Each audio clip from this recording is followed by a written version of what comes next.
était donc peu avant 19h, heure de Sydney, quand deux personnes ont ouvert le feu sur la plage de Bondi, en Australie, en pleine fête de Hanouka. 12 personnes ont été tuées, dont l'un des assaillants, Cyril de la Morinerie. Bonsoir. Bonsoir. Que sait-on, que s'est-il passé précisément ?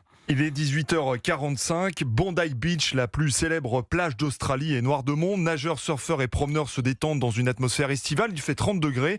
Une importante communauté juive est présente pour fêter Hanouka. De nombreuses familles sont venues avec leurs enfants célébrer la fête des Lumières lorsque soudain des coups de feu retentissent.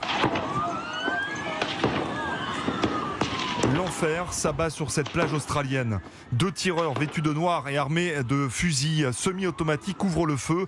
Les détonations sont incessantes. Les Australiens paniqués fuient en courant. Certains se cachent derrière des murets comme Jenna qui a bien cru que sa dernière heure était arrivée. Elle a témoigné sur Europe 1 dans l'émission d'Eliott Deval. Il y avait de la musique, un DJ. Et du coup, en fait, on a commencé à entendre des coups de feu. J'ai pas tout de suite compris que c'était des coups de feu. Je pensais que c'était des feux d'artifice. Et en fait, on a aperçu au loin un homme qui se tenait debout avec un fusil et en fait qui tirait dans notre direction. On s'est tous enfuis en courant dans l'autre direction. Et c'est là que j'ai trouvé deux filles qui me faisaient signe et je me suis cachée avec elles dans un parking. Et on entendait encore les coups de feu. Les deux terroristes poursuivent leur effroyable massacre près d'un parking, mais un Australien de 43 ans va au péril de sa vie réussir à désarmer l'un d'eux. La scène est filmée par deux Français depuis la fenêtre de leur appartement. Oh, il va se faire tirer dessus. Le mec est hyper courageux. Oh. Wesh.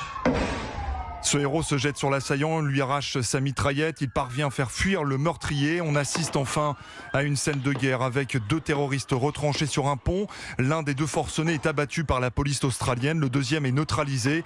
12 personnes sont mortes, dont l'un des terroristes. 29 personnes sont hospitalisées. Un drame qui aurait pu faire encore plus de victimes. La police a retrouvé dans la voiture du terroriste décédé un engin explosif artisanal.